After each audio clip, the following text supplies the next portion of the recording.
Hello everyone. Okay, yay. Okay, my name is Jia Huang. I'm the moderator for you guys today. I have been living with service for more than 15 years. So, today's event is the first of three installments of joint events between UN and the Service International. Today's event will be 75 minutes. We will have three keynote speakers. So, if you have any question during the process, please post your question in the chat room. We will have a question and answer session after all the three keynote speeches. And before we jump into our keynote speeches, please allow me to give you some background information. Service International. Service International is a non-profit organization for peace, promoting dialogue and reconciliation through an international network of hosts and travelers.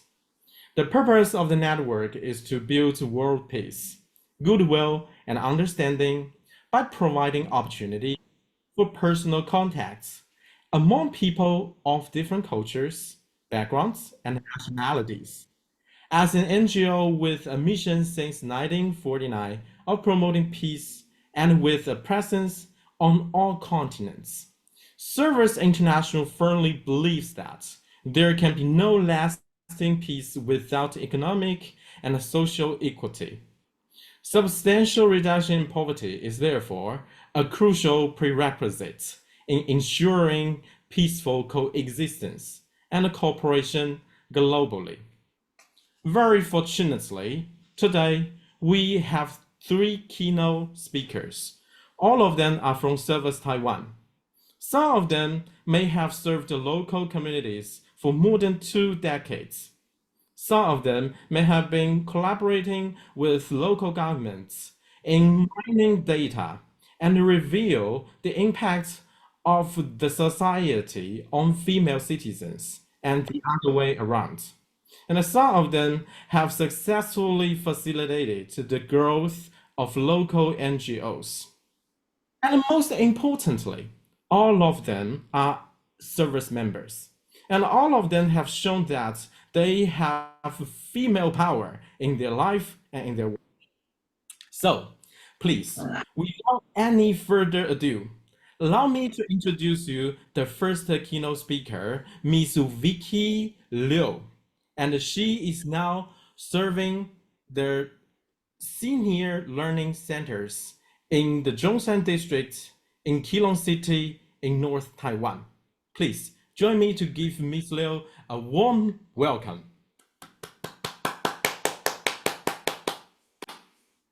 Hello, everyone. I'm Vicky. Incredible grateful to Service International for giving me this platform to share my in promoting lifelong learning. And thank you all my friends from around the world who have joined us online. It's a 10:35 evening here in Taiwan, but I'm still brimming with energy to discuss this important topic. Lifelong learning is vital for personal development for me. With over 35 years in education, I had a privilege to teach both children and adults, especially learning needed of the elderly. Now, retired, I devote my time to the Elderly Learning Center, where I continue to champion lifelong learning.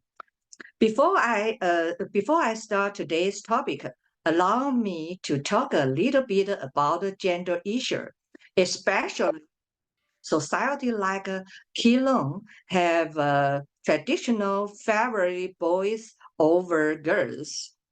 In the past textbooks, you see the teach that daddy should read a newspaper while mommy should do housework.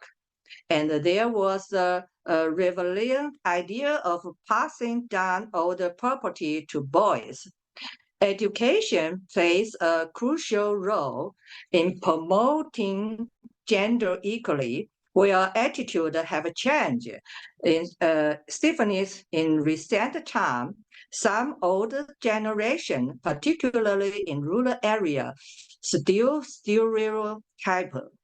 I live in Keelung, in the north of Taiwan. It's just 40 minutes drive from Taipei. Keelung used to be a bustling trading port, and it's still got that old charming. This day is become quite the tourist spot with a lot of cruise ship stopped by the Keelung port. We got famous, delicious food at the Keelung Temple Night Market, and the view are just stunning. Keelung's population is getting old. We are now ranked 50 among Taiwan's aging city. According to the February 2023 census in Taiwan, 80%, 80.5% of the population is age 65 and over. In Keelung City, is even higher than 20.5%. We all feature in super age society. 50 years ago, I can find a kid enroll in school. The whole village is particular, all old folks with hardly any children around. Some public schools have even had to shut down. Since 2008, the ministry has been promoting lifelong learning for the children. And for the children aged 55 and up, offering them structured educational program. They set up a learning center in the different area, and they are currently 369 senior learning center, include Keelung's Zhongshan Senior Learning. This aim to achieve four main goals: lifelong learning, health and happiness, independence, and social participation. Our old people help older people is a key concept at the Elderly Learning Center.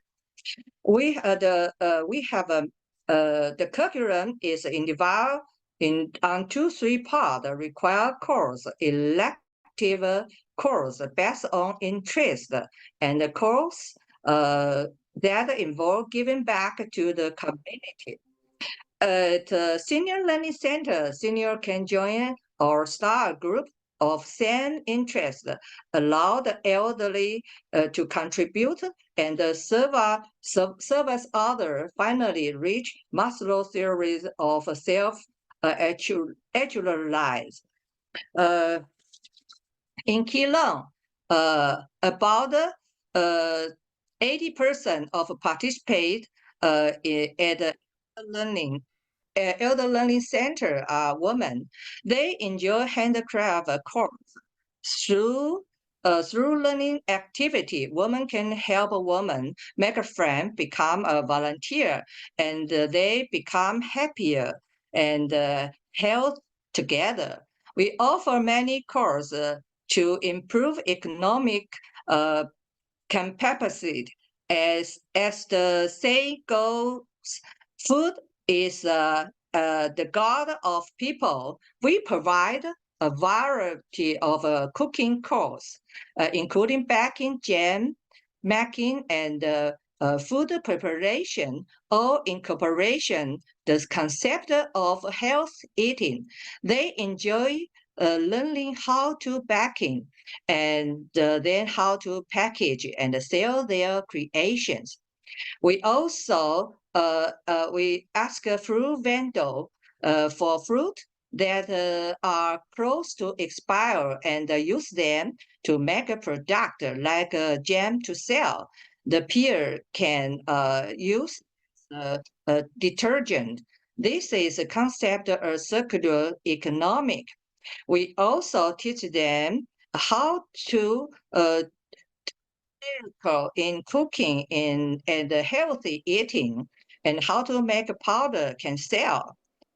We use recycled material to make art. For example, we turn a recycled playing car into handicraft that can appreciate in value and be sold for profit.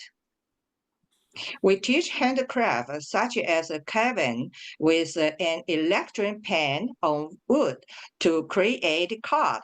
We said all these learning outcomes include food, cake, jam, and handicraft turn them into money. Intergeneration learning can enhance self-worth and is a key focus of our course. We offer class suitable for both older and young people. This education model not only promotes the exchange of knowledge and experience, but also foster mature understanding and respect each other. Let's see the video.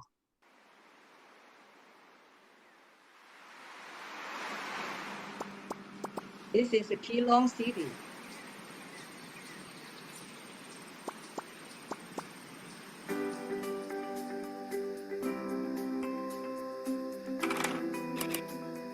最早以前为什么叫流浪河？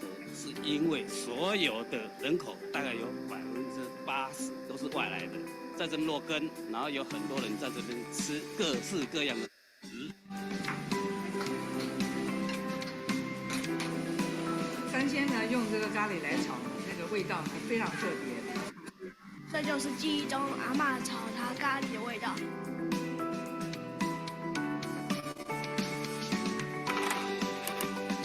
咖喱在中山区占着一个很重要的角色。那因为我们今天要教祖孙吃营养健康的东西，我的咖喱里面呢放了2种不同的咖喱，一个是印度咖喱跟南洋咖喱，我2个结合在一起以后，它的味道就是香气就会十足，美味又健康。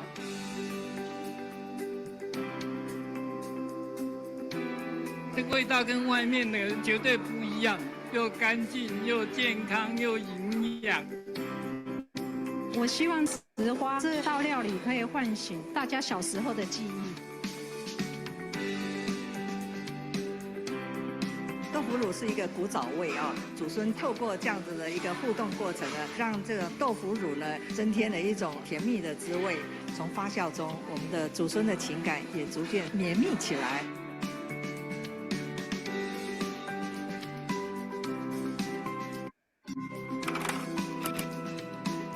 这次我们的课程以在地美食、汕头咖喱、石花冻、豆腐乳结合小朋友经过手绘的纸偶做成停格动画。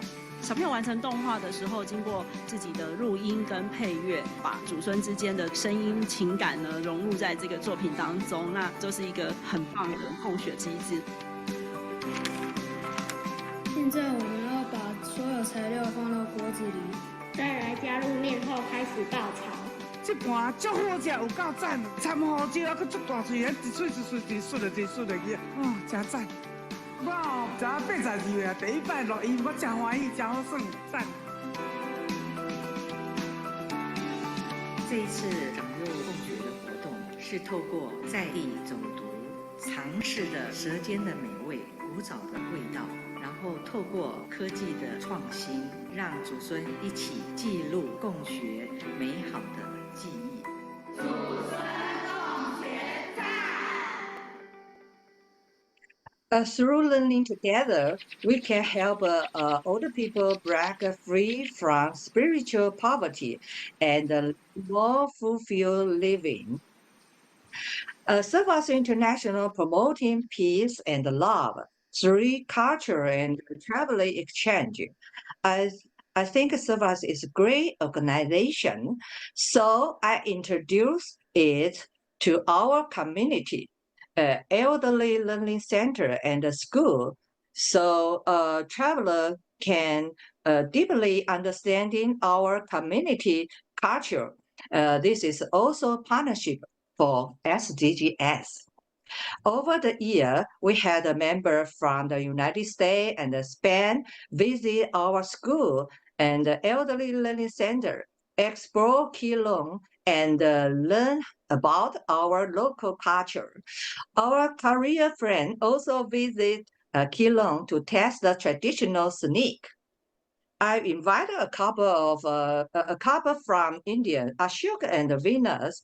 He volunteered to teach breath yoga with mudra at our community elder center. Vina also cook with the school children. Such a kind of cultural exchange is very meaningful. Ashoka and Vina feel very valued and left a deep memory of their trip into Taiwan. Also benefit our community elderly and become open mind and broaden their horizon and meet new friends from around the world. Let's see the news TV. 以呼吸抗老化为主题，来自印度的阿萨克结合了印度瑜伽的传统智慧，包括了手印、呼吸练习和正念冥想，为中山乐龄学习中心的长者提供了一个丰富的身心灵体验。Mudras, which is yoga in the hands, because senior citizens they cannot do different postures of the body, that is asanas related to yoga, so they can make mudras with the fingers, and then they can also improve health with the help of mudras. I taught them 10 important mudras for general health and general mental ability, so they can improve upon their certain regular diseases. So they have enjoyed that session and they liked it, and I taught them how to do walking during rainy season. If you cannot go out inside the house for a small space, how you can walk and get the same benefit walking outside, walking 4 kilometers. So that also I taught them and they enjoyed that. Okay. Finally, I want to thank the Ministry of Education for their strong support our local elderly learning center. If you have any talent to teach for free, welcome you to Keelung, and feel free to contact me. Thank you. Thank you very much. Thank you very much, Miss Liu. And it has been very inspiring, as you can see in the chat room. And I would love to remind you guys again that if you have any question, please don't hesitate to post it in the chat room so that in the end of the presentation, we will have the presenter answer your question. And Ms. Liu has been working for the local community for more than 2 decades. And currently, she's the executive director of Service Taiwan, also the director of Keelung Community College Foundation, and she's also the executive director of the Senior Learning Center of Keelung City's Zhongshan District, overseeing the daily operation and administration of more than 20 senior learning centers. So she's a superwoman from my perspective. And more than that, I think her approach shows this kind of bottom-up tradition in our community management. But more than that, in the formulating of policies, we also have bottom-down approach. And that brings us to our second keynote speaker, Professor Shishu Zheng, and she's now working in the Institute of Community Healthcare of the Nursing College at the National Yangming Jiaocheng University in Taiwan. And she has been the leading data miner for demographic studies in Taiwan. So I think she's going to give us a very insightful picture of the demographic situation in Taiwan, especially after the keynote speech. We shall have our own answer to the question what it is means to be a woman to be in Taiwan. So please join me to give her a warm welcome. Okay. Thank you very much for the just introduction. And following the biggest introduction, we'd like to have some academic exploration. I'll set the topic as gender health, social economy, and community participation, especially focused on the middle age and older adults in Taiwan. This is our research team. Okay, the first map I'd like to show you, I think everyone know that there are different life expectancy between men and women in the world. Yeah, like 老师，你没有放影片，你还停留在第一页。都没有跑吗？完全没有跑，所以而且太小张了，你可能要放大。我很不好意思跟你讲中文，对，因为你没有注意听。Sorry, we have some technical problem. Okay.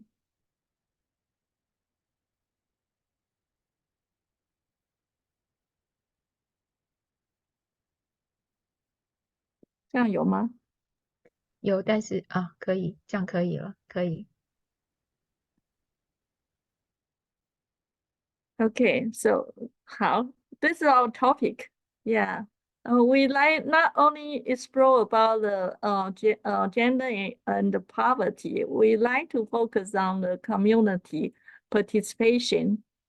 Just like Vicky's introduction, she introduced a lot of interesting community activity. So this is our team.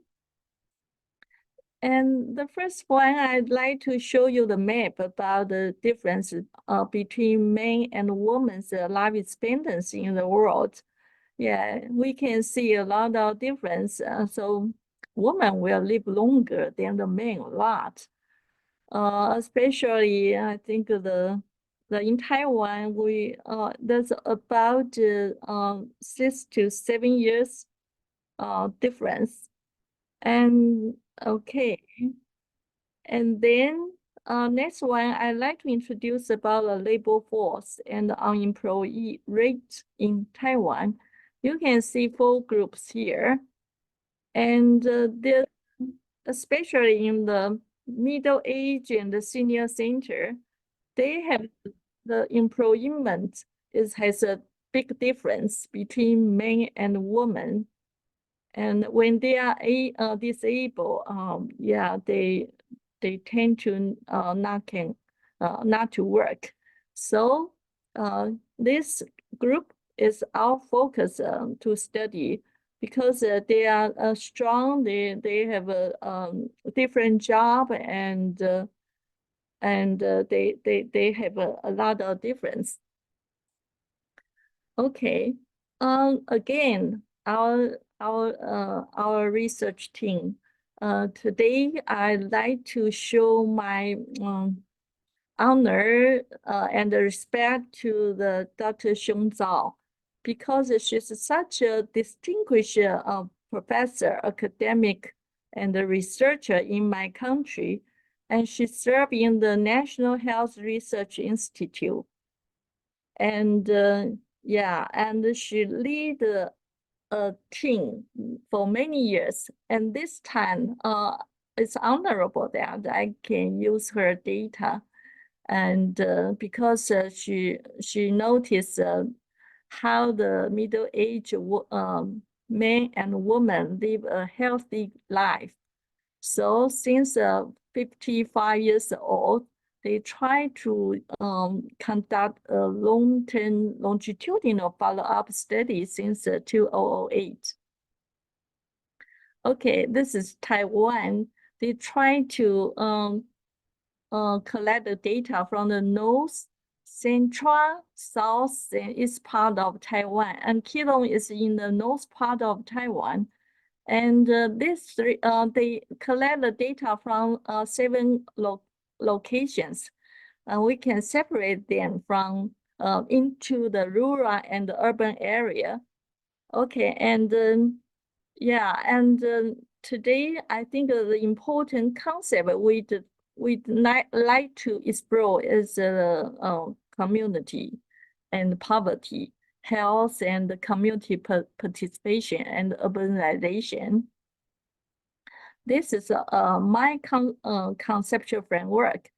What's the difference between the gender influence their health and urbanization, and what's the different distribution about the social demographic data, and how all these different factors influence the community involvement.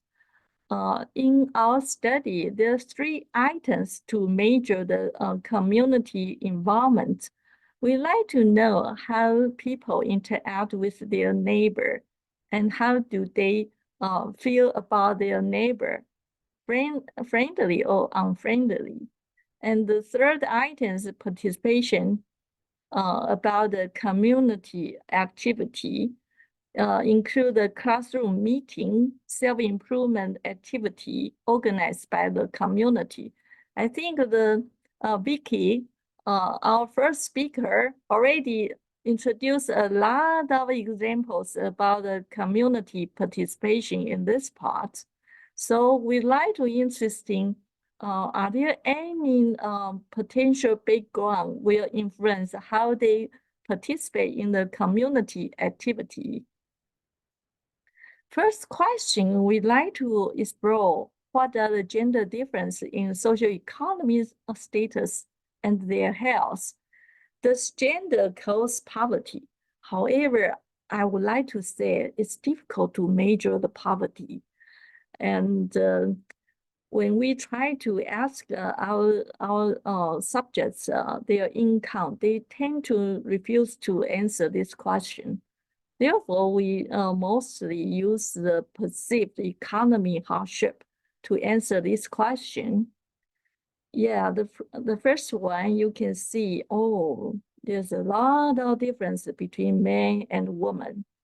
Yeah, no matter what in age, education, marital status, and number of children or family size, or their working status. Yeah. Yeah, the men tend to work a lot and they have a higher education. Okay, the widow tend to be the woman a lot. And but from our study, it's interesting. There's no significant difference between house ownership and the perceived economy hardship between men and women. Next, we'd like to explore the difference between the men and women's health. Yeah, not surprisingly, the men show the strong physical component, but no difference about the mental condition. And also, next one, we'd like to test about how about the perceived economy hardship when women feel that, or it really will influence women's physical and mental health. So it can conclude that the perceived economy hardship will influence our health. Okay, we can give a short summary about the first question. Yeah, we can see a lot of difference between men and women, no matter their education and working status. And men tend to work, and most women are housekeepers. And when the physical condition become bad, it's important, it's influenced them a lot. Okay, and the householdship and the perceived economy hardship has not such a big difference between men and women in Taiwan. Next question we'd like to ask about what impact the community involvement. Yeah, we have 3 items answer, try to solve this problem. First, yeah, I think the physical is strong factor will influence men and women participate in their community activity. Next one, we try to measure economy hardship.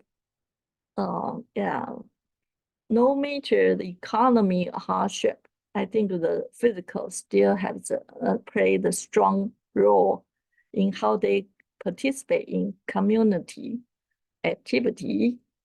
And this one, we try to compare the interaction with the neighbor and how do they feel about their neighbor are friendly, and also how do they participate in the community activity.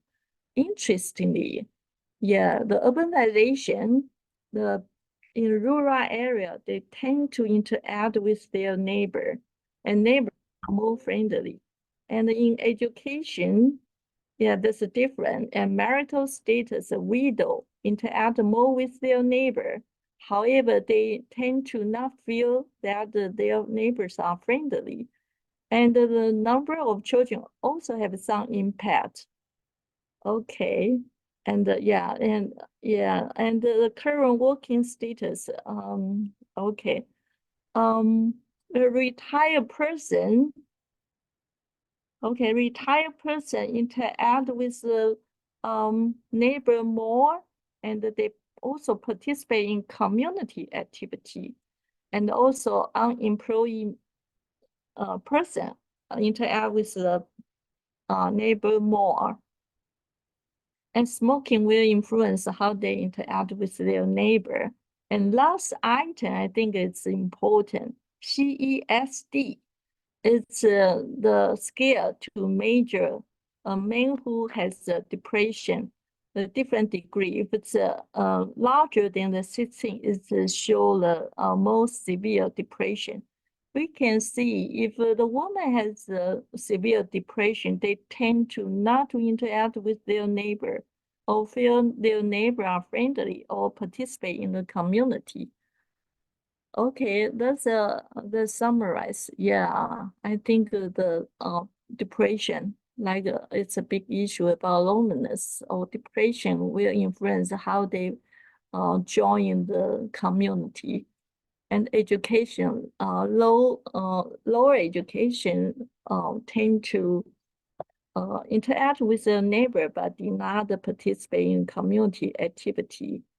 And the smoking or the poor physical health will influence their participation. And Thai women interact with the neighbor and the community activity a lot. And widow, yeah, we just mentioned, interesting. They interact with their neighbor, but do not feel they are friendly. Yeah, we can see the social demographic data really influence their interaction with the people. The final question we'd like to explore, what's the difference between the urban and the rural areas in Taiwan? Yeah, you can see, wow, it's also, there's a significant difference between women live in rural and the urban area. Yeah, no matter education or marital status. And yeah, you can see a lot of difference. Okay, the urban area tend to, yeah, probably next one we can see. Okay.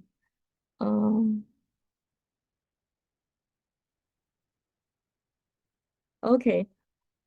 The rural area has a lower education level and tend to have a more widow and both women, and they tend to live alone without children or more children with them. or they have yeah, like the number of children and family size. And the rural area has more house ownership and working status.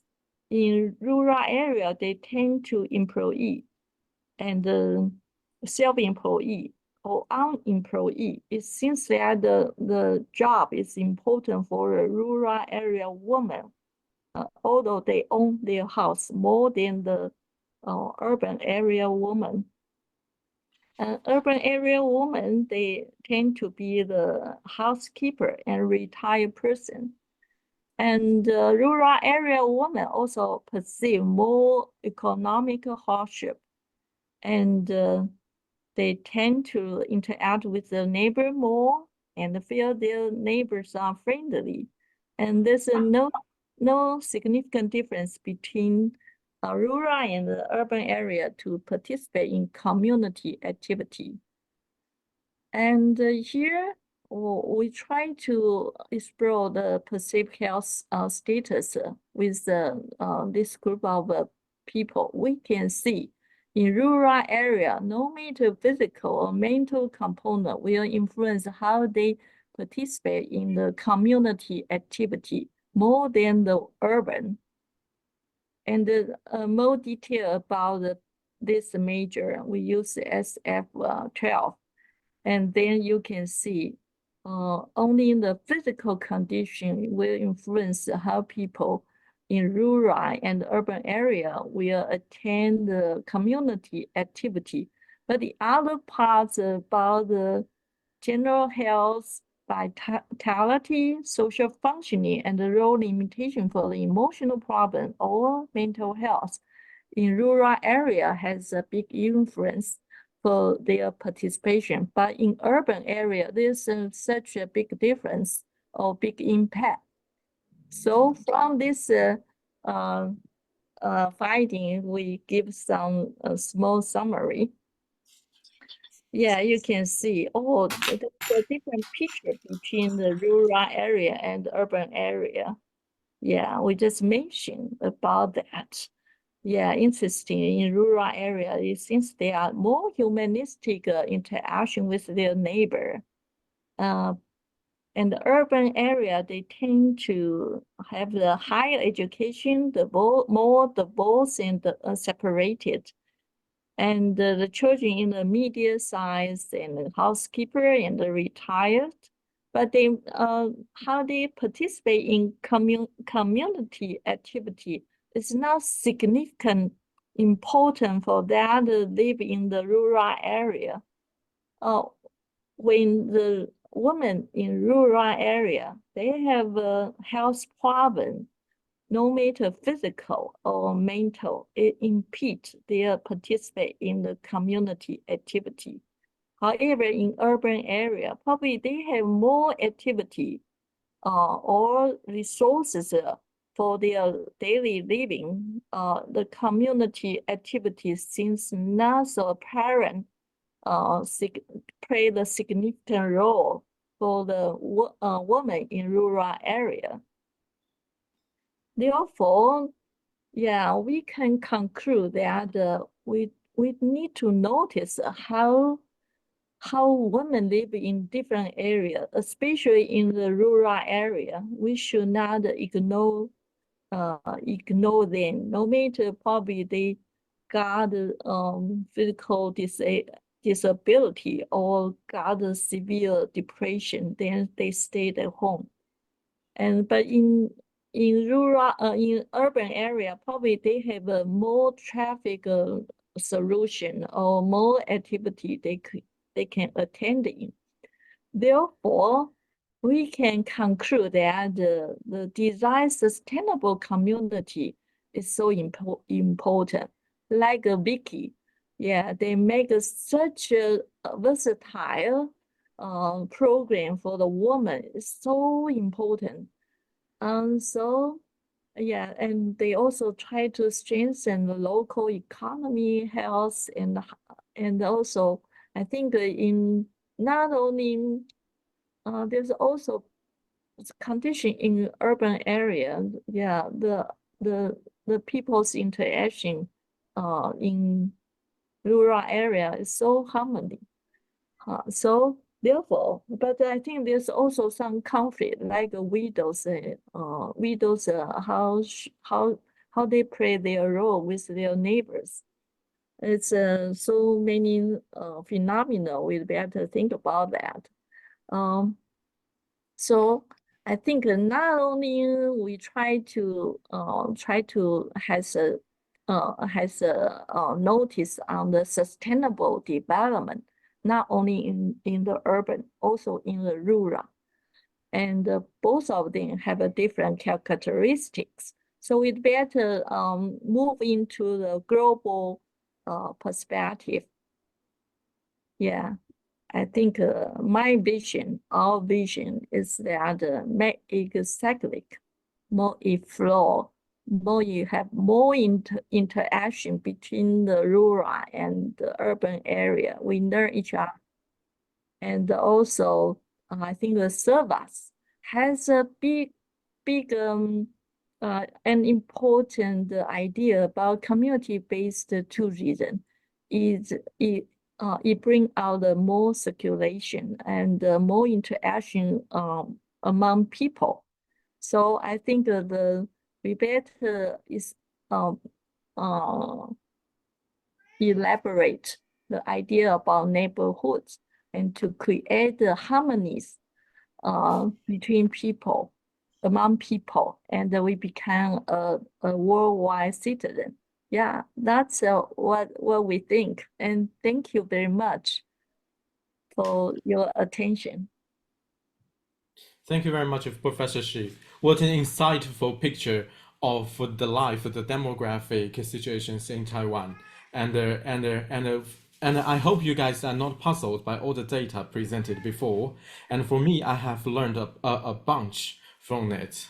And we can see that service as a group of people of passion and goodwill are also a group of people that have a lot of talents. And with this bunch of people, they have already building and changing something good that goes beyond their own village, and that is service. And in terms and we see that Service Taiwan is one of the fastest growing chapters of Service International.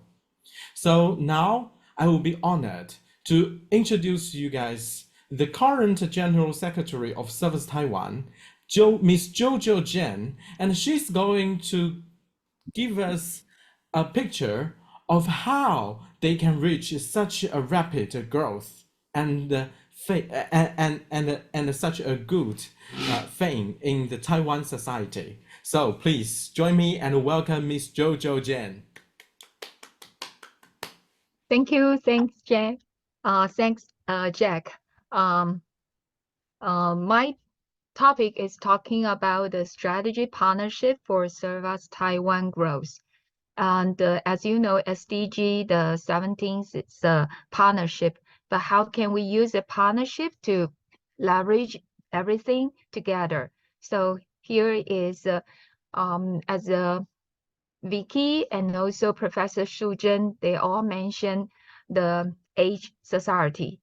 It's very severely. So the number of people aged 65 and older is expected to double over the next 3 decades, reaching 1.6 billion on 2050. Asia is leading this trend, with Hong Kong, South Korea, and Japan expected to have the highest share of people aged 65 older by 2050. So as you know, this year, 2024, is our Service International celebrates 75th anniversary. So if we, if we grow up like we are already 75 years old. So due to Taiwan, in South Korea, we are the bottom 2 country, and fast fertility decline in the recent decade. So the pace of aging in Taiwan has been continually accelerating. Taiwan will become a super age society next year in 2025. So what we can learn from those countries in the early stage of the demographic shift have the opportunity to play ahead and manage the challenges. Let's look at this invisible disability as Vicky just talking about the psychological poverty, and also Professor Shu Zhen also mentioned about the poverty. But in Taiwan, what is the real poverty means for us? For example, lots of people, you look at them, they are just like a normal people. It's no difference. But it's some people, there are some symptoms happen as mental illness, or some people have a slow response, easy, angry, or whatever. Okay, so such kind of symptoms or something happen, maybe not for a long time, but just suddenly happen. So some people, when you getting old, in my society in Taiwan, and we call that as another kind of a discrimination, especially for the elder people. So how can we not only solve this problem and also give them an add-on value? Because if we see them as a value, and then we can cover those negative image. So from last century, we're talking about the diversity, but this century we call it is inclusion. Can we inclusion everybody come together? So that's why we're thinking using strategy partnership to leverage our strengths and reduce invisible disability. And what is the invisible disability to our Service International? Look at this way. If our service is a traveler and the host, they host together. So can we build look at traveler, now we have a single parent, we have elderly people, we have a couple, we have people with younger children travel.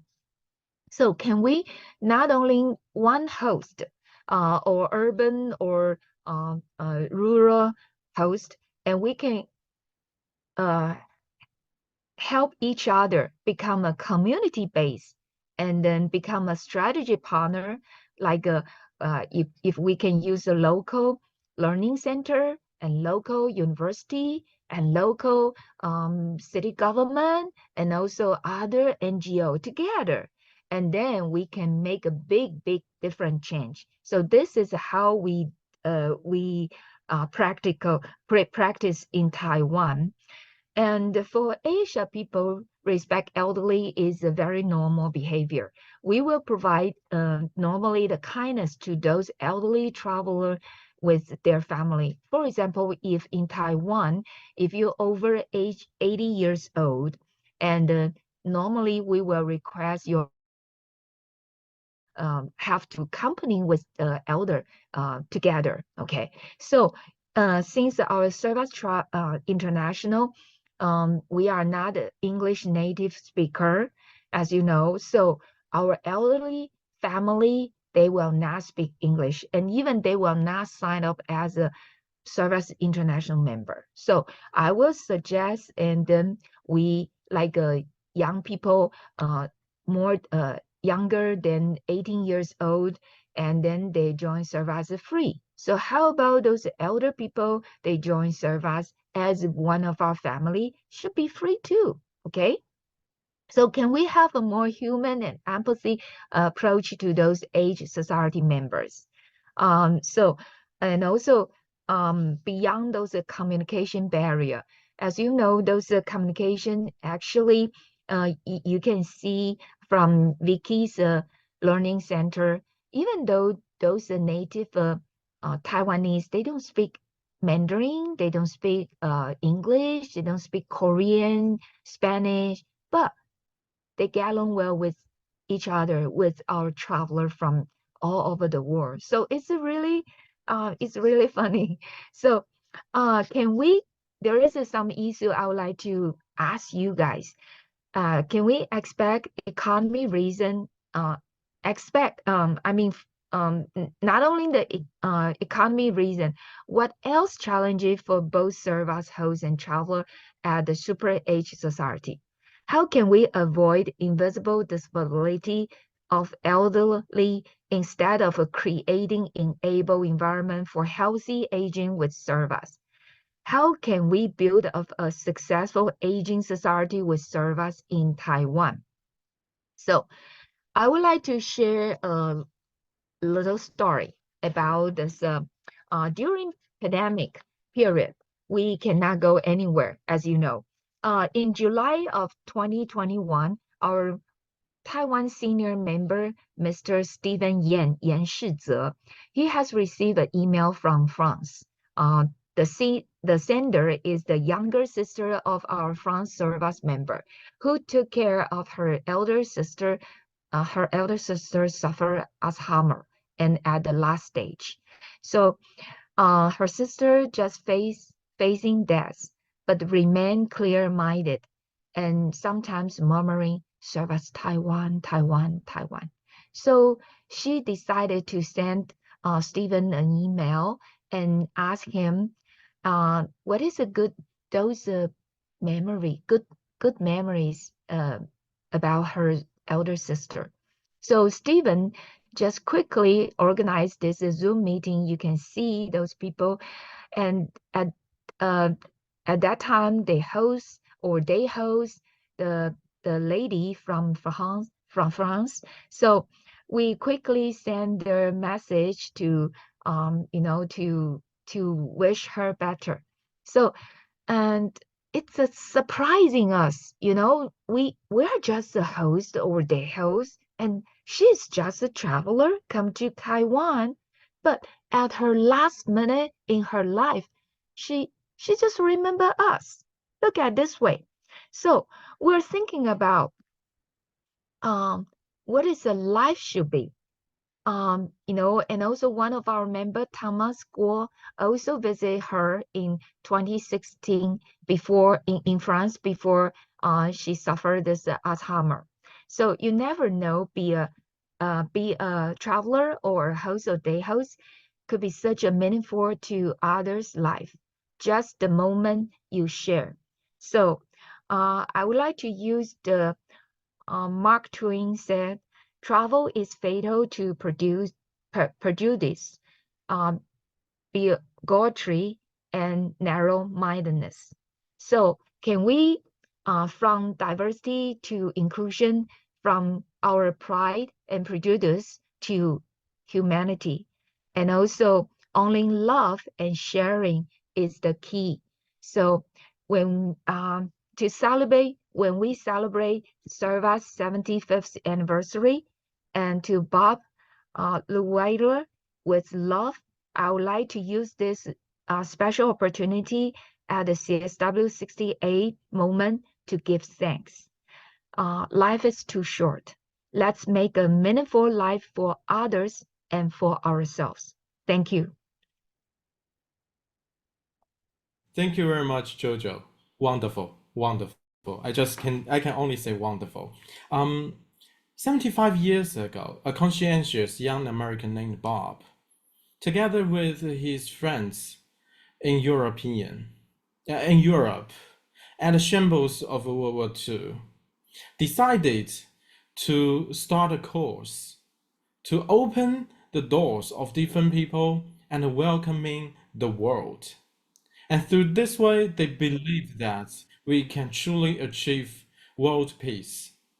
75 years later today, we see that numerous people have already gathered under the flag of that course, and the name of the course is service. In this, I see something I learned from Bible, and allow me to quote it. If a grain of wheat never dies, it remains only a single seed. But the truth is, it must fall to the ground and die to make many, many. So here I call to your guys to join service, and especially at this time of conflict and turmoil, we are more than ever before in need of the spirit of service. So thank you very much for all your participation today. And before we jump into the next session, which is the Q&A session, may I suggest you guys to turn on your camera so that Daniel, our IT support officer, can give us a group picture. Yay! Okay. Okay. To you, Dan. Please. We're getting people turning on their cameras, so we'll wait just a second more and see if there's anybody else. We got Hamza. We got people from all over the world. Vienna. I don't always say this right. Kyrgyzstan, India, China, Canada, Peru, Taiwan, Mexico, Iran, Spain, and even more, I'm sure. That's just the ones I could tell. Okay, I'm going to take a picture. Smile for the camera. 1, 2, 3. Okay, that looked good. Actually, that looked good. I think I got everybody. Okay, great. Thank you, Dan. Okay, now is our question and answer session. Should you guys have any questions, please post it in the chat room. And I have already seen some questions coming up. First of all, someone just mentioned that they want to be a volunteer to teach English in Taiwan. So Jojo, Vicky, any one of you can give some further suggestions or guidance to this person? Yeah, sure. No problem. Yeah. And send us the email and we can think about how to do it. We still develop some indigenous tribe this year, later of this year. And indigenous tribe in Taiwan, there are lots of tribe in eastern part of Taiwan, that is Taitung and Hualien, and they lack of lots of teaching materials. I mean, especially the English teacher. Well, any kind of a language is good for them. So once we have a community-based center there, and I will let you know. Okay, thanks. Great, thank you, Jojo.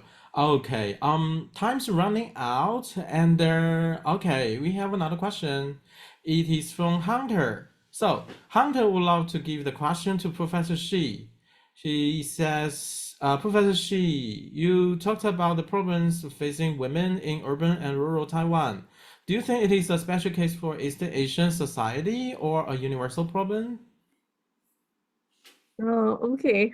I think that's a good question, but it's very large. According to the definition about the urbanization, I think that you move from the countryside into the city. So I think the answer will be quite relative, not absolute. And I think the different country has a different culture. Yeah, like perceived economy hardship or the house ownership. I think it's interestingly because probably the widow live longer than the man, so she inherited the house, or her husband loved her and gave her some share her with the property. So I think the different culture might have the different ideas.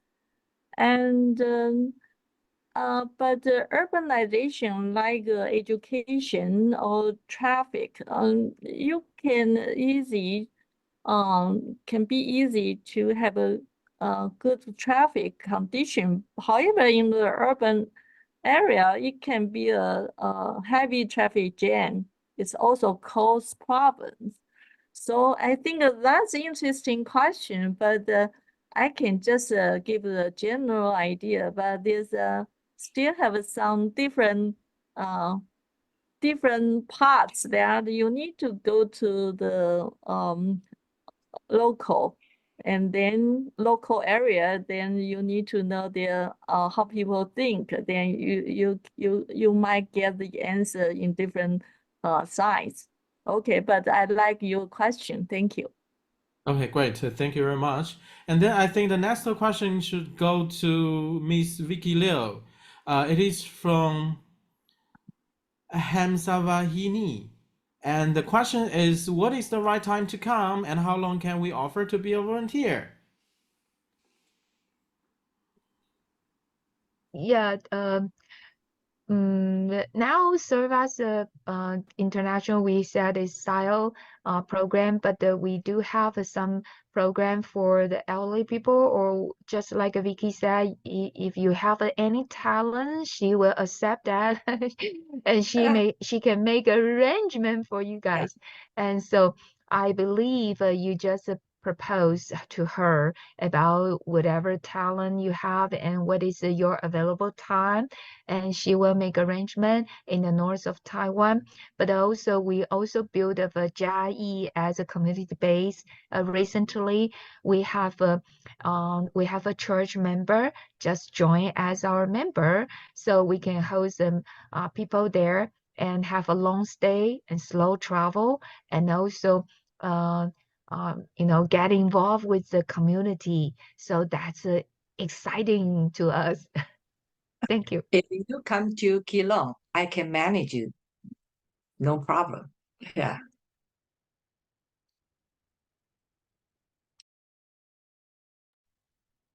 Okay, great. Time is running out. I have to call a stop here.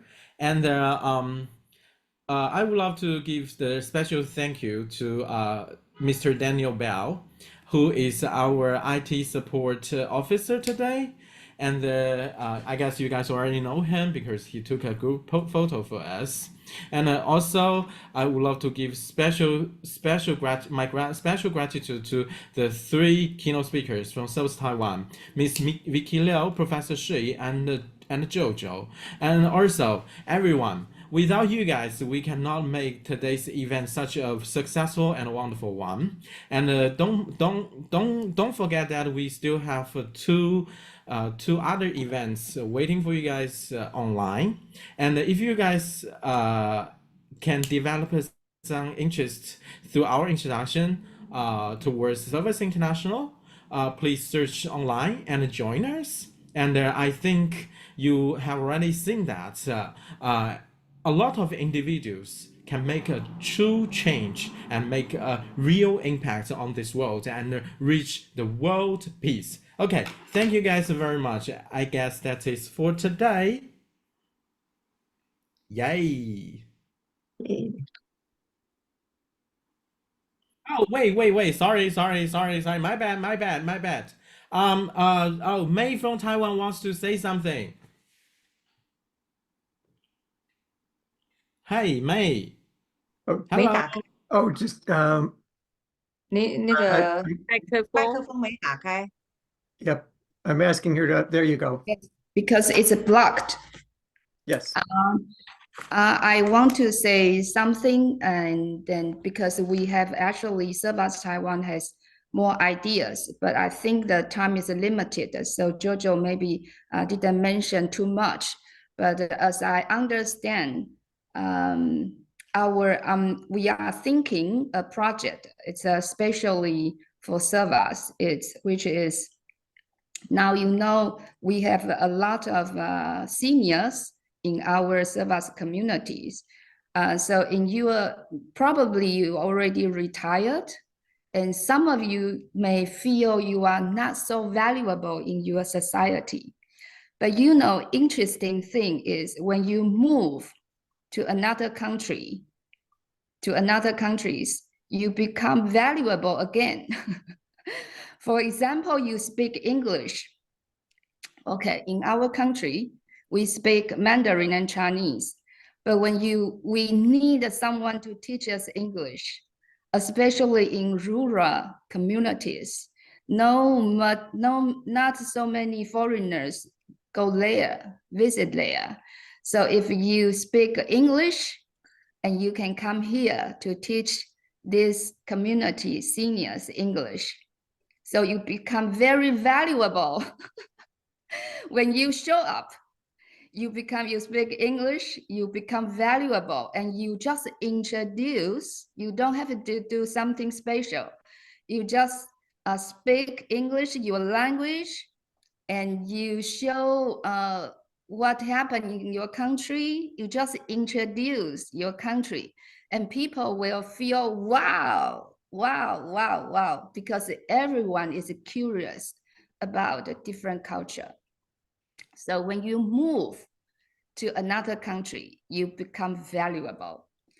And secondly, I want to say is because some seniors, you may feel too tired because our policy, Servas policy, is you stay in host family for only 2 nights.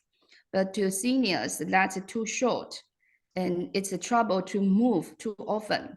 So we want to design a program at least a week. It's a 7-day project. So you can stay in a host family for 1 week. Then that's suitable for seniors. And then just like last time we host a member from India, it's Ashoka in Keelung in Vicky community. And we design a program, and he and his wife to show us how to do yoga and cooking India food. It's very easy to learn, right? But to us, it's very interesting, very excited to see Indians cook Indian curry in Keelung, in remote area. And the local seniors, they are very excited to dance with the Korean, something like this. And so it's what we are going to do. So I hope this kind of project can make our members, serve as members, especially senior members, you will feel you are very valuable in another society, and to make all of us feel very happy, and we have an even better life. That's it. Thank you. Thank you, May. Wonderful. Yay. So now you guys have more reason to go to Taiwan to meet those Servas Taiwan members. Okay, great. Okay, right. Oh wow, we have to say that the great party always need to go and end, but that is not the end of our friendship. Thank you guys for being here, and let's keep chatting on other platforms. And I think you guys will find each other on Facebook, on Instagram, and on website. Okay, so that's it. Thank you very much.